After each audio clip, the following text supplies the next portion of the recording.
What's up, YouTube? I bought this truck at an auction and I wanted to get some new keys for the toolbox, or a new lock for the toolbox. Called up the manufacturer and they wanted 25 bucks a lock for it. So I bought something on Amazon, locks on Amazon, and I'll put a link in the description and you can do this yourself for a lot cheaper. Alright, so here's how it works. When you lift the handle, it goes like that. This little guy flips up. If we had the keys, we'd flip it up and it would prevent this from coming down and locking the toolbox. So we're going to take this out, the whole lock assembly.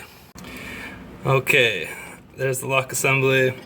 I busted this retaining nut off with some vice grips and loosen it up, and I'm gonna slide it over this little, I think they call that a cam, and we get that off. So that's off. Now this guy's free. The whole lock should be able to pop right out the side.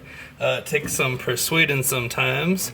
I mean, it ain't coming out by pushing on it with my thumb, so I'm about to get a hammer. A few taps to persuade it. And there she goes. Come out to the other side of it without falling out of the truck. And we can pull her right out.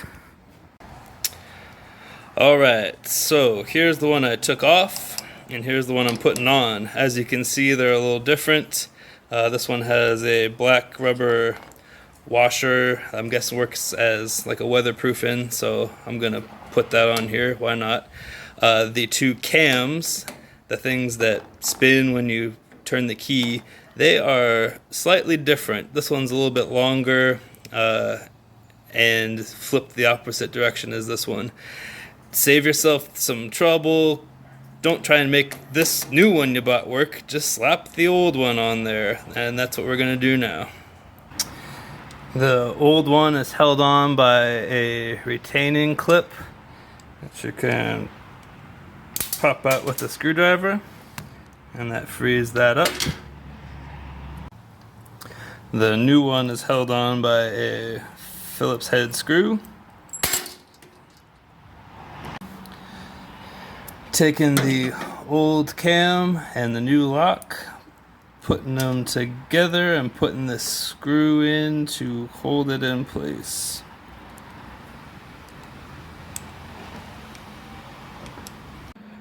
Okay, I stuck our new lock assembly back through that hole,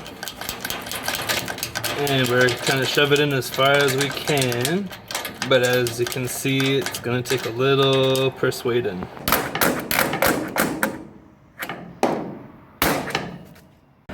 Alright, so we got it through. We're going to tighten this down as tight as we can with our fingers, and then throw some vice grips on there and really get it tight. Right now it's in the unlock position, so when you pull the handle, this can go all the way down. If we're to lock it, now this can't go down. Alright, so as far as ordering these things goes, the thing that matters the most is the length of this right here. You can look at your old lock and measure it, or you can, if you don't have a lock, you can see the width of the thing you're trying to lock and measure that. This is a 5/8. They come in 3/4 inch, inch and a half. That's important. And then if you look at the profile of this, you can see this edge is flat and this edge is flat as well. It's not a perfect circle. Some of the locks do come in perfect circles, so make sure you got one with flat sides if you need one with flat sides. As far as these cams go, they come in different shapes. They come straight, they come shorter, longer. This one is an offset cam with that bend in it. It's called the offset cam, but you can usually use your old one, so that's what we did in this video. I hope that works for you too.